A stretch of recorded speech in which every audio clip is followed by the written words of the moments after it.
Alors c'est une histoire complexe parce que le pape François, non seulement le sait bien, mais il a été surpris par, si j'ose dire, la deuxième vague de ce scandale. Le scandale de la pédophilie dans l'Église, il a éclaté sous Benoît XVI. Il a existé avant.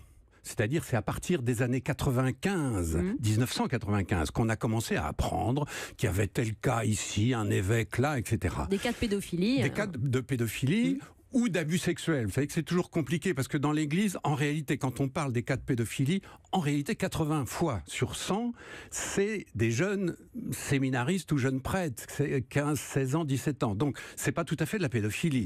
C'est des abus sexuels, en tout cas, donc c'est des crimes, incontestablement. Oui. Mais c'est pas toujours de la pédophilie. On a un peu tendance à mettre tout ça dans la même bulle.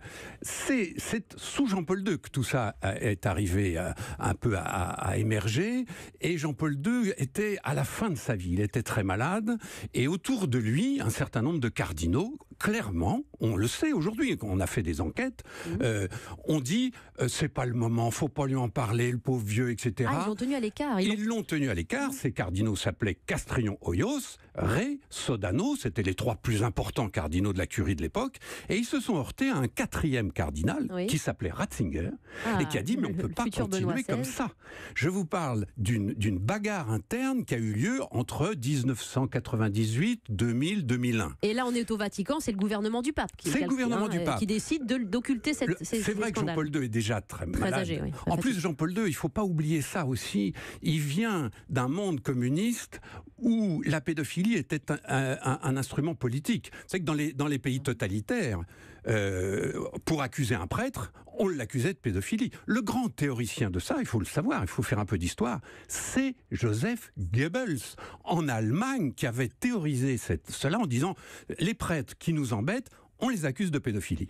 Et Jean-Paul II était un peu l'héritier de ces pays totalitaires où la police politique, qu'elle fût nazie ou communiste, le résultat était le même, s'en prenait aux prêtres avec cette manipulation-là. Donc comment faire la vérité dans la rumeur, c'est ça que vous voulez dire? C'est extrêmement compliqué. Et puis vous savez que nous en France, on a un réalisateur qui s'appelle Kayat, qui a fait un film formidable avec Jacques Brel. Tout le monde se rappelle ces images justement d'un instituteur qui est accusé de pédophilie par une de ses élèves.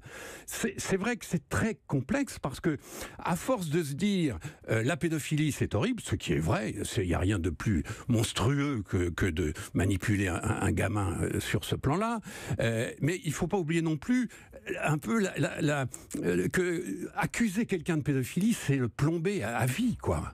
Et Jean-Paul II avait très peur de ça. Alors, autour de lui, ces cardinaux dont je vous parle se sont bagarrés, et c'est finalement Ratzinger qui l'a emporté. Ratzinger a fini, en 2001 seulement, par convaincre Jean-Paul II qu'il fallait faire quelque chose, et notamment, c'était fondamental, qu'il fallait centraliser tous les cas dont on parlait. Parce qu'à l'époque, comment ça se faisait dans l'Église? Vous aviez des cas dans le clergé. La congrégation du clergé s'occupait de ça, dans son coin. Et puis, la congrégation des évêques. Eh ben, si c'était un évêque, ça se faisait avec les évêques. Et c'est Ratzinger qui a dit, mais on va centraliser tous ces sujets-là, au moins pour savoir de quoi on parle, et pour qu'on ne puisse pas, comme c'était le cas, passer sous le tapis la poussière à chaque fois. Donc